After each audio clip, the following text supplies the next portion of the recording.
నమస్కారం అండి. మనం ఇప్పుడు వలివేటి నాగచంద్రావతి గారు రచించిన 'ఎవరిది అదృష్టం' అనే కథను విందామా? పెళ్లివారి దగ్గర సెలవు తీసుకుని కళ్యాణ మంటపం బయటకొచ్చాడు విశ్వనాథం. అప్పటికే పార్కింగ్ ప్లేస్ నుంచి కారు తీసుకొచ్చి ఎంట్రన్స్ మెయిన్ గేట్ ముందుంచాడు మాధవరావు. విశ్వనాథాన్ని చూడగానే డోర్ తెరిచి స్నేహితుడిని చిరునవ్వుతో లోనికి ఆహ్వానించాడు. విశ్వనాథం ఎక్కి కూర్చోగానే కారు స్టార్ట్ చేశాడు. నేను ఇలా కలుసుకోవటం నాకు చాలా ఆనందంగా ఉందిరా విశ్వం. ఈ మాటలు ఫార్మాలిటీగా ఎంతమందితోనో చెప్పుంటాను, కానీ ఈసారేరా మనస్ఫూర్తిగా అంటున్నది. విశ్వనాథం భుజం మీద చెయ్యేసి ఆత్మీయంగా అన్నాడు మాధవరావు. మాధవరావు చేతిని తన చేతిలోకి తీసుకుని మృదువుగా వత్తాడు విశ్వనాథం, నాకు తెలుసు అన్న భావాన్ని వ్యక్తం చేస్తూ. తన ఊరి ప్రెసిడెంట్ గారి అబ్బాయి పెళ్ళి, ఇక్కడ ఓ మిలిటరీ ఆఫీసర్ గారి కూతురితో. ప్రెసిడెంట్ గారి బలవంతం మీద మగపెళ్లి వారితో కలిసి ఇక్కడికి వచ్చాడు. సిటీకి ప్రయాణం అనగానే మాధవరావు గుర్తుకొచ్చాడు. బాల్యం నుంచి ఓ వయసు వచ్చేదాకా తన మనసుకి అతి దగ్గరగా వచ్చిన మిత్రుడు అతను. కాలం తమని దూరం చేసినా ఆ చెలిమి తాలూకు కమ్మదనం మరుపుకు రాలేదు ఇంతవరకు. వచ్చే ముందర పాత డైరీలన్నీ వెతికి మాధవరావుకు ఫోన్ చేశాడు మొహమాట పడుతూ. నిన్ను చూడాలనుందిరా మాధవ. మన ఊరి పక్క ఉన్న టౌన్ తప్ప మరో ప్రదేశం ఎరగని వాణ్ణి. ఆ మహానగరంలో నిన్ను వెతుక్కుంటూ రాలేను. వీలైతే కళ్యాణ మంటపానికి నువ్వు ఓసారి రాగలవా అని. తను చెప్పిన టైం కంటే ముందే పెళ్లి మంటపంలో వాలాడు తన స్నేహితుడు. ఓపిగ్గా తను వచ్చే వరకు కాచుకుని ఉన్నాడు. కారెక్కించి తన ఇంటికి తీసుకువెళ్తున్నాడు. 60 రకాల పదార్థాలతో తిన్న పెళ్లి భోజనంతో కాదు, మిత్రుడి అభిమానంతో కడుపు నిండిపోయింది విశ్వనాథానికి. మన చిన్నతనం రోజులు గుర్తున్నాయా విశ్వం? అడిగాడు మాధవరావు ఆలోచనల్లో ఉన్న విశ్వనాథాన్ని కదిలించి. మర్చిపోయే కాలమా అది? మంద్రస్వరంతో అన్నాడు విశ్వనాథం. ఇద్దరి మనసుల్లోనూ చిన్ననాటి తీపి జ్ఞాపకాలు. ఆ పల్లెటూరు, ఆ వీధి బడి, తమ చెలిమి, జతగా చేసిన అల్లర్లు అలలు అలలుగా మెదిలాయి. ఆ జ్ఞాపకాలను తిరగతోడుకుంటూ ఆ పునశ్చరణలోని మధురమని ఆస్వాదించడంలో సమయం ఎలా గడిచిందో ఇద్దరికీ తెలియలేదు. ఇల్లు వచ్చేసింది. ఇల్లు అనొచ్చునా దాన్ని? బంగళా అనో భవనమనో అనాలేమో. కోటగోడకున్నట్టు అందమైన పెద్ద గేటు. హార్న్ కొట్టగానే గేటు బార్లా తెరిచి సెల్యూట్ చేసి పక్కకు తప్పుకున్న వాచ్మెన్. సరాసరి పోర్టుకోలో ఆగిన కారు. ఇక్కడ స్విచ్ నొక్కితే లోపలెక్కడో సంగీతం పాడిన అలారం. అన్నీ అపురూపంగా అనిపించాయి విశ్వనాథానికి. పల్లెటూరులో తమ ఇంటి కర్రగేటు, పేడతో కళ్ళాపు జల్లిన వాకిలి తలుచుకుంటే మరీను. తలుపు తీసిన భార్యను నీ చెల్లెలు భువనేశ్వరి చిరునవ్వుతో పరిచయం చేశాడు మాధవరావు. రండి అన్నయ్య, మీ ఫోన్ వచ్చిన దగ్గర నుంచి మీ ఫ్రెండ్ భూమి మీద నిలవడం లేదు, నన్ను నిలబడనీయడం లేదు. మందహాసం చేస్తూ స్వాగతం పలికింది భువనేశ్వరి. తెల్లటి శాటిన్ నైటీ, బాబ్రీ హెయిరు, చక్కటి వర్చస్సు. 50వ పడిలో కూడా ఇంత ఆకర్షణీయంగా ఉండొచ్చని ఆమెను చూశాకే తెలిసింది విశ్వనాథానికి. ఏసీ గదిలో మెలకువచ్చింది విశ్వనాథానికి.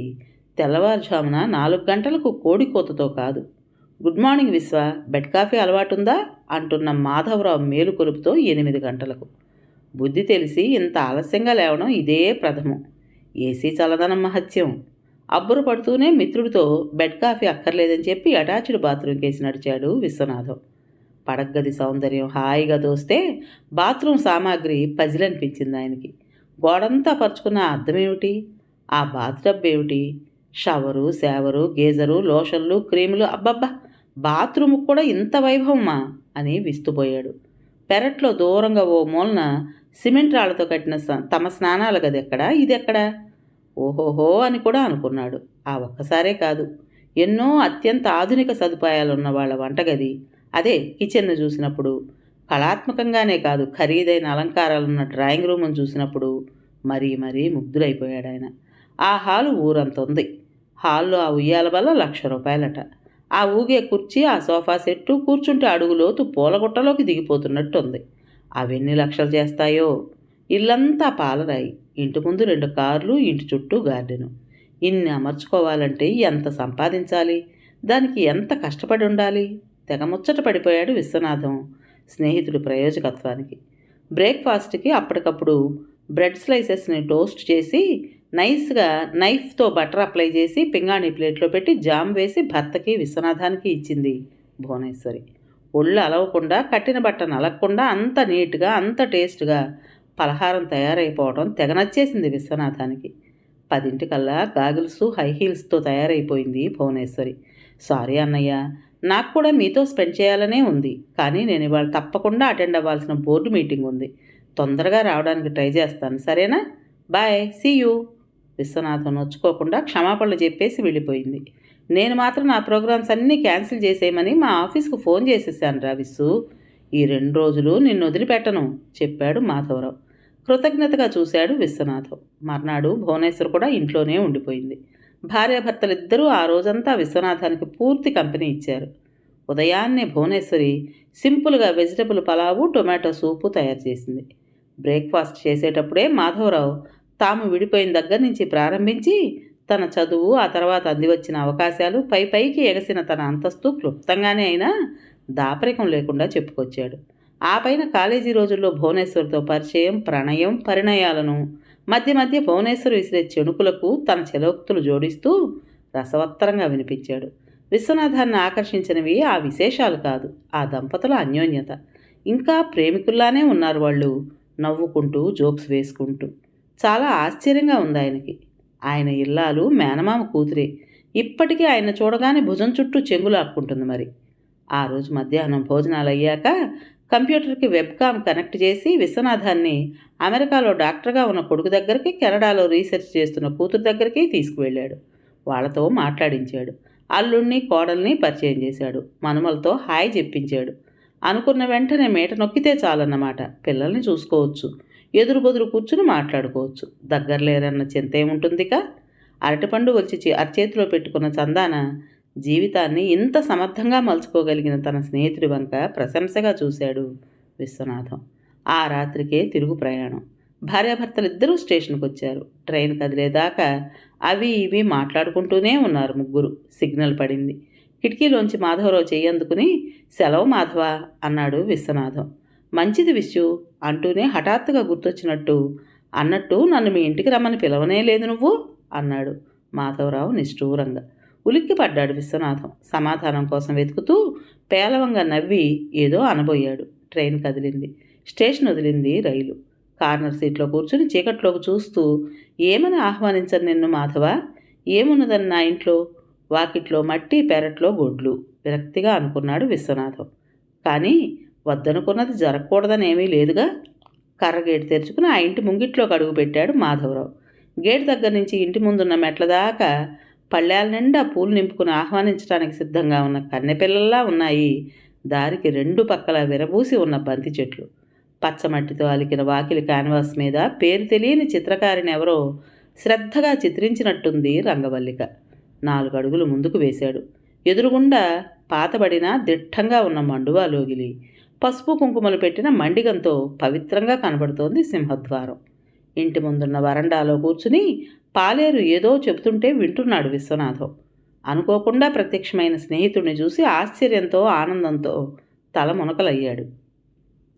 ఓరి నువ్వేనా అంటూ మాటలు పెగలనంత సంభ్రమంతో ఎదురువెళ్ళి పొదవి పట్టుకుని మిత్రుణ్ణి వరండా మెట్లెక్కించాడు. ఏదో కంగారు, చెప్పా చేయకుండా దర్శనమిచ్చిన ఈ అతిథి దేవుణ్ణి ఏ ఆసనం మీద ఆసీనుణ్ణి చేయటమా అని. ఈ లోపల మాధవరావు గుమ్మం పక్కనే వేసున్న సింహాసనం లాంటి పాతకాలం వాలు కుర్చీలో కూర్చుంటూ, ఇది మీ నాన్నగారిది కదూ, చిన్నప్పుడు దీనిలో కూర్చోవాలని మహాకోరికగా ఉండేది సుమా అన్నాడు హాయిగా నవ్వుతూ. అప్పటికి స్థిమితపడి కుశల ప్రశ్నలు వేశాడు విశ్వనాథం. ఆ తర్వాత వంశీ అని లోపలున్న కొడుకుని కేకేసి, మన మాధవరావు మావయ్యరా అని వంశీకి, వీడు మా వంశీ అని మాధవరావుకి ఒకరినొకరికి పరిచయం చేశాడు. వంశీ మాధవరావుతో మర్యాదపూర్వకంగా 2 నిమిషాలు మాట్లాడి, నాన్న మావయ్య వచ్చారుగా, మీరింట్లో ఉండిపోండి, తోటకి నేను వెళ్తాలేండి, పొలంలో మందు రేపు కొట్టించవచ్చు, తొందర లేదు అని తండ్రితో చెప్పి లోపలికి వెళ్ళి తల్లికి కబురందించి పాలేరుని వెంటబెట్టుకుని బయటకు వెళ్ళిపోయాడు. వీడిని బాగా చదివించి పెద్ద ఉద్యోగస్తుని చేయాలనుకున్నానురా మాధవ. మిమ్మల్ని వదిలి వెళ్ళనని భీష్మించు కూర్చున్నాడు. సముద్రాలు దాటించాలని నాకున్నా పొలిమేర దాటని గీత వాడి నుదుట రాసుంటే ఏం చేయగలం? అగ్రికల్చరల్ బీఎస్సీ చదివి నా దగ్గరే ఉండిపోయాడు. వెళుతున్న కొడుకును చూస్తూ కొంచెం నిరాశగా అన్నాడు విశ్వనాథం. సరిగ్గా అదే సమయంలో నువ్వుండు నాన్న, నే చేసుకొస్తాను అని సమయానికి అంత ఆసరా అయ్యే కొడుకు అందుబాటులో ఉండడం ఎంత భాగ్యం అనుకుంటున్నాడు మాధవరావు. విశ్వనాథం మాటలు విని నవ్వుకున్నాడు. ఇంతలో మంచినీళ్ళ గ్లాస్ తీసుకుని వచ్చింది విశ్వనాథం భార్య సుమతి. నేత చీర, పసుపు రాసిన మొహం, కుంకుమ బొట్టు, భుజం చుట్టూ కొంగు, సౌమ్యమైన చూపు. పార్వతీదేవిలా ఉంది. నమస్కారం చేశాడు మాధవరావు. పరిచయాలు, పరామర్శలు పూర్తయ్యాయి. ఇక్కడే కూర్చోబెట్టేశారేమిటి? లోపలికి రండి, పలహారం చేద్దురుగాని భర్తను హెచ్చరించి వెళ్ళింది సుమతి. పద, మిగతా వాళ్ళని కూడా చూద్దు గాని లోపలికి దారి తీస్తూ అన్నాడు విశ్వనాథం. సావిడి వెనకాలన్న వంటింట్లోంచి ఆడపిల్లల నవ్వులు, కబుర్లు వినపడుతున్నాయి. విశ్వనాథం 2 అడుగులు అట్టుగా వేశాడు. శార్వాణి అన్న ఆయన పిలుపు పూర్తవలేదు. తూనీగలా వచ్చేసింది శార్వాణి. మా కోడలు అని పరిచయం చేయకుండానే నమస్కారం బాబాయ్ గారు, బాగున్నారా అని పలకరించి, మా మామయ్య మీ ఇంటికి వెళ్ళొచ్చిన దగ్గర నుంచి మీ గురించి, మీ ఇంటి గురించి పొగడని రోజు లేదంటే రమ్మండి. అంతెందుకు, మీ ఇంట్లో ఏ మూల ఏమున్నదో మాకంతా కంఠోపాఠమైపోయిందనుకోండి అంది నవ్వేస్తూ. అలా గలగలా మాట్లాడేస్తూనే పక్కనున్న చిన్న టేబుల్ సర్ది కుర్చీలు 2 దగ్గరగా లాగి నీళ్ల జగ్గు 2 గ్లాసులు పెట్టేసి వాళ్ళు టిఫిన్ తినడానికి రెడీ చేసేసింది. ఆ అమ్మాయి చురుకుతనం ఇప్పుడు చూసిన తనని బాబాయ్ అంటూ ఆత్మీయంగా వరుసలు కలిపేసి కల్లా కపటం లేకుండా మాట్లాడేయడం మాధవరావుని ఎంతో ఇంప్రెస్ చేశాయి. ఆ క్షణంలో శార్వాణిని తన కొడుకు భార్యతో పోల్చకుండా ఉండలేకపోయాడు. ఒక పెద్ద కార్పొరేట్ సంస్థలో ఉన్నత పదవిలో ఉన్న తార తమతో కూడా రిజర్వ్డ్గా ఉంటుంది. తనని భోనని పేరు పెట్టే సంబోధిస్తూ ఉంటుంది. కాకపోతే పేరు చివర అంకుల్ అని, ఆంటీ అని చేరుస్తుంటుంది. అయినా ఆ అమ్మాయిని తప్పించటం ఎందుకు? వాళ్ళు అక్కడ, తామిక్కడ. తాము దగ్గరయ్యే ఆస్కారం ఎక్కడ? పలహారం ప్లేట్లు వచ్చేసాయి. ఆలోచనలు ఆగాయి. పెసరట్టు, జీడిపప్పు ఉప్మా, చందమామల్లాంటి ఇడ్లీలు, చిన్న గిన్నెతో ఘుమఘుమలాడే నెయ్యి, అల్లం పచ్చడి. చూడగానే ఆకలి విజృంభించింది మాధవరావుకి. ఎన్నాళ్ళైంది ఇలాంటి టిఫిన్ తిని. ఇక్కడ కరీం టీ కొట్లో బన్ను తప్ప బ్రెడ్ దొరకదురా అంటున్నాడు విశ్వనాథం బిడియపడుతూ. మళ్ళీ నవ్వొచ్చింది మాధవరావుకి. గ్లాసులతో కాఫీ సుమిత్ర తెచ్చింది. నడికట్టుతో, పసుపు నలుగు పెట్టుకున్న ఒంటితో చెవుల్లో దూది పెట్టుకుని సిగ్గుపడుతూ తలదించుకుని వచ్చే కూతుర్ని ఆపేక్షగా చూపించి, మా అమ్మాయి సుమిత్ర బాలింతరాలు, బాబుకి నెల వెళ్ళింది అన్నాడు విశ్వనాథం. ఇంటికి అతిథులు వస్తే పసివాళ్ళని చేతికివ్వడం పల్లెటూరి ఆనవాయితీ. సుమిత్ర కొడుకుని విశ్వనాథం ఎత్తుకొచ్చి జాగ్రత్తగా మాధవరావు ఒళ్ళో పడుకోబెడుతూ, ఇడుగో మా బుజ్జి మనవడు మురిపంగా అన్నాడు. అంత పసిగుడ్డును ఎత్తుకోవడం కాస్త గాబరాగానే ఉన్నా మూసుకుని ఉన్న ఆ పసివాడి అమాయకపు కనురెప్పల్ని ముద్దాడటం, సుకుమారమైన వాడి బుగ్గల్ని వేలితో నిమరడం ఎన్నడూ ఎరగని ఆనందాన్నిచ్చింది ఆయనకి. అవును, కొత్తే. కూతురికి పురుడు పోయటం, మనుమల్ని ఎత్తుకు ఆడించటం, ఆ ముచ్చట్లు తనకేమి తెలిసినని. వాళ్ళంతా అమెరికాలో పుట్టారు. పనుల ఒత్తిడి తీరి తాము వెళ్లే వేళకి హాయ్ గ్రాండ్పా, హాయ్ గ్రాండ్మా అని చెయ్యూపే స్టేజ్కి వచ్చేశారు వాళ్ళు. ఆయన ఆలోచనలు చెదరగొడుతూ వచ్చేసింది యశోదమ్మ. విశ్వనాథం తల్లి ఆవిడ. తోటకు వెళ్ళి కూరగాయలు గోయించుకుని అప్పుడే వచ్చింది ఇంటికి. నువ్వు సత్యంబాబు కొడుకువా? నిక్కర్లేసుకుని తిరిగేవాడివి కళ్ళ ముందర ఎంత పెద్దవాడివయ్యావురా? పొంగిపోతూ చెంపలు నిమిరి మెటికలు విరిచింది యశోదమ్మ. వయస్సు ఎంత మీద పడినా తల్లి లాలన పసివాళ్ళని చేస్తుంది ఎవరినైనా. తల్లి లాంటి యశోదమ్మ స్పర్శ, అమ్మ మాత్రమే తీసుకోగల ఆ చనువు కళ్ళల్లో చెమ్మ చేరింది మాధవరావుకి. యశోదమ్మ అతని యోగక్షేమాలు అడిగింది. కుటుంబ బాగోగులు విచారించింది. ఇటుగా వచ్చిన కారణాన్ని ఆరా తీసింది. కారణం చిన్నదే. అతని తాతగారి ఆస్తి స్వల్పమైనదే. దాన్ని ఇప్పటి వరకు తన చిన్నాన్నే అనుభవిస్తుండేవాడు. పిల్లలు గలవాడు. దేనికో అవసరమయ్యి దాన్ని అమ్మకానికి పెట్టాడు. దానికి తన సంతకం అవసరమైందిట. పినతండ్రి ఒత్తిడి వల్ల ఇటు రాక తప్పలేదు. నిన్ననే ఆ పని పూర్తయింది. ఇంత దూరం వచ్చి మిత్రుణ్ణి చూడకుండా వెళ్ళబుద్ధి కాలేదు. దానికి తగ్గట్టే కారు ట్రబుల్ ఇచ్చింది. చీకట్లో డ్రైవర్ని స్పేర్ పార్ట్ల కోసం టౌన్కి పంపి తను ఇటొచ్చాడు. మంచి పని చేసావు మనస్ఫూర్తిగా అంది యశోదమ్మ. ఈ పూట నా చేతి వంట రుచి చూద్దువు గాని. నీకు పెసర పూర్ణాలు, ఆవపెట్టిన పులిహోర ఇష్టం, నాకు తెలుసు అంటూ లేచింది. ఆవిడ జ్ఞాపక శక్తికి, ఓపిక్కి విస్తుపోతూ, మీకెందుకమ్మా శ్రమ అని మాధవరావు వారించినా వినిపించుకోలేదు ఆవిడ. చూసావుగా, అది వరుస. ఒక్క క్షణం ఖాళీగా ఉండదు. అమ్మదే పెద్ద బెంగైపోయిందిరా మాధవ. నాన్న పోయాక ఆరోగ్యం బాగా దెబ్బతింది. 2 రోజులు లేస్తే 4 రోజులు పడకబెడుతుంది. అమ్మ పడుకుంటే నాకు పిచ్చెత్తినట్టుగా ఉంటుందనుకో. కాస్త విశ్రాంతి తీసుకోమ్మా అంటే వినదు. విశ్వనాథం విసుగులో తల్లి మీద అంతులేని అభిమానమే కనిపించింది. అమ్మా నాన్నల సంరక్షణలో నిశ్చింతగా ఎదగటం, ముదిమిలో వారిని తన సంరక్షణలో సేద తీర్చడం మనిషికి గొప్ప తృప్తినిస్తుంది. ఆ తృప్తి విశ్వనాథం మొహంలో ప్రస్ఫుటంగా కనిపించి అసూయగా అనిపించింది మాధవరావుకి. ఆ భాగ్యం తనకు దక్కలేదు. చిన్నప్పుడే చదువు పేరిట వారికి దూరంగా పెరిగాడు. తను ఎంబీఏ చేస్తూ అమెరికాలో ఉన్నప్పుడు వారిని పూర్తిగా పోగొట్టుకున్నాడు. జీవితంలో ఎన్ని విజయాలు అందుకున్నా ఆ లోటు ఏ మూల నుంచో తన్ని వెక్కిరిస్తూనే ఉంటుంది. అన్నట్టుగానే అరిటాకు నిండా ఆధారువులు నింపి భోజనానికి పిలిచింది యశోదమ్మ. చల్లటి నూతినేళ్లతో కాళ్ళు కడుక్కుని వాల్చి ఉన్న పీట మీద పాత పద్ధతిలో బాసింపట్టు వేసి కూర్చున్నాడు. ముందు నాకులు అన్నీ తనకిష్టమైనవే.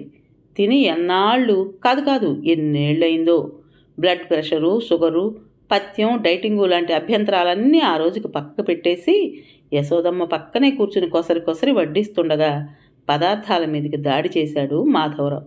సహపంక్తినే ఉన్న విశ్వనాథం మటుకు ఏం తింటున్నాడో ఏమిటో అంతుపట్టడం లేదు. ఒళ్ళోనేమో మనవరాలు, వీపు మీద ఉపవాస్తా ఊగుతూ మనవడు. చేతికి తీసుకున్న ముద్ద నోటిదాకా రానేయటం లేదు వాళ్ళు. పులుసులో ముక్క పెట్టమని ఒకరు, పులిహోరలో జీడిపప్పు పెట్టమని ఒకరు మారాం. అవన్నీ ఏరి వాళ్ళకి మార్చి తినిపించడంతోనే సరిపోతుంటే ఇంకెక్కడి తిండి? అయినా విసుగంటూ కనిపించలేదు విశ్వనాథం మొహంలో. పైగా ఎంతో ఇష్టమైన పని చేస్తున్నట్టు చిరునవ్వు. అతి కమనీయంగా ఉన్న ఆ దృశ్యాన్ని పదే చూడబుద్దయింది మాధవరావుకి. ఆధునిక జీవితం సున్నితంగా మనసును ఆహ్లాదపరిచే ఇలాంటి ఆనందాలెన్నిటినో తనకి మిస్ చేసింది. ఎవరూ చూడకుండా నిట్టూర్చాడు మాధవరావు. సాయంత్రం అలా తోటలకేసి వెళ్ళారు. కొబ్బరి బొండాలు దింపించి నీళ్లు తాగారు. రాత్రికి పడమటి వైపు గదిలో స్నేహితులిద్దరికీ పక్కల పరిచింది శార్వాణి. డబుల్ కాట్ లేదు, డన్లప్ పరుపులు లేవు, ఏసీ అసలే లేదు. ఉన్న ఒక్క ఫ్యాను గర్రమంటూ పెద్దగా శబ్దం చేస్తుంటే అది కూడా ఆపు చేయించాడు మాధవరావు. పారిజాతం పూల మించి సుగంధాలు మోసుకొచ్చి పడమటి వైపు ఉన్న కిటికీలలోంచి విసిరి రువ్వుతోంది గాలి. సావిడి పక్క గదిలోంచి పసిపాప ఉంగా ఊపుళ్ళు, ఉయ్యాల ఊపుతూ సన్నని స్వరంతో అమ్మమ్మ పాడే రామాలాలి జోలపాట, సన్నగా సాంబ్రాణి వాసన. పక్క మీద వాళ్ళని 10 నిమిషాల్లోనే విశ్వనాథం చెబుతున్న కబుర్లు వినిపించటం మానేశాయి మాధవరావుకి. మెలకు వచ్చేసరికి కారు వచ్చేసింది మావయ్య చెబుతున్నాడు వంశీ. గంటలో తయారైపోయాడు. అతన్ని సాగనంపటానికి ఇంటిల్లిపాది కారు దగ్గరకు వచ్చారు. పేరున అందరితో వెళ్ళొస్తానని చెప్పాడు మాధవరావు. అరిసెలు, సున్నుండలు ప్యాక్ చేసి కారులో పెట్టింది శార్వాణి. అమ్మాయిని మా పిండి వంటలు రుచి చూడమన్నాయన చెప్పింది యశోదమ్మ. నవ్వి కారెక్కాడు మాధవరావు. కారు కదిలింది. తల బయట పెట్టి చెయ్యి ఊపుతూ వెళ్ళొస్తాన్రా విశ్వం అన్నాడు మాధవరావు. డగ్గుత్తికపడి మాటరాక తల ఊపాడు విశ్వనాథం. మాధవరావు కళ్ళ ముందు నుంచి మమతల కోవెల్లాంటి ఆ ఇల్లు, మమకారాలు పంచడం తప్ప మరే డాంబికాలు ఎరగని ఆ కుటుంబం, ప్రశాంతమైన ఆ ఊరు మెల్లమెల్లగా జరుగుతూ కనుమరుగవుతున్నాయి. ప్రేమానురాగాలు పంచిపెట్టే నా అన్న వాళ్ళంతా చుట్టూరా ఉంటే అష్టైశ్వర్యాలెందుకు? ఉన్నదానిలో తృప్తిగా ప్రశాంతంగా బ్రతకడం కంటే సుఖం ఎక్కడుంది? వాటిని శాశ్వతంగా పొందగలిగిన విశ్వనాథం ఎంత అదృష్టవంతుడు అనుకున్నాడు మాధవరావు. దూరం అయిపోతున్న కారును చూస్తూ ఈ దుమ్ము, ధూళి, మోటుతనం, అనాగరికం వీటన్నిటినీ వదిలించుకుని స్పాంజీ పరుపులు, పట్టు తివాచీలు ఉన్న మేడల్లోకి, కంప్యూటర్లు, నెట్టు, ల్యాప్టాప్లు, విమానయానాలు ఉన్న అద్భుత లోకంలోకి సాగిపోతున్న నా స్నేహితుడు మాధవరావు ఎంత అదృష్టవంతుడు అనుకున్నాడు విశ్వనాథం. కథ పేరు ఎవరిది అదృష్టం? రచించిన వారు వలివేటి నాగచంద్రావతి గారు. విన్నారు కదండి. మరి ఈ కథ మీకు నచ్చిందా? నచ్చినట్టయితే లైక్ చేసి మరో నలుగురికి షేర్ చేయండి. అలాగే ఈ కథ పైన మీ విలువైన అభిప్రాయాన్ని కామెంట్ బాక్స్లో తప్పకుండా తెలియజేస్తారు కదా. మరి ఇంత మంచి కథను మనకు అందించిన రైటర్ గారికి మనందరి తరపున మనస్ఫూర్తిగా ధన్యవాదాలు తెలుపుకుంటూ, ఇటువంటి మంచి మంచి కథల కోసం కొత్త వాళ్ళు మన ఛానల్ని తప్పకుండా సబ్స్క్రైబ్ చేసుకోండి. రేపు మరో మంచి కథతో మీ ముందుకు వస్తాను. అప్పటి వరకు ఉంటానండి.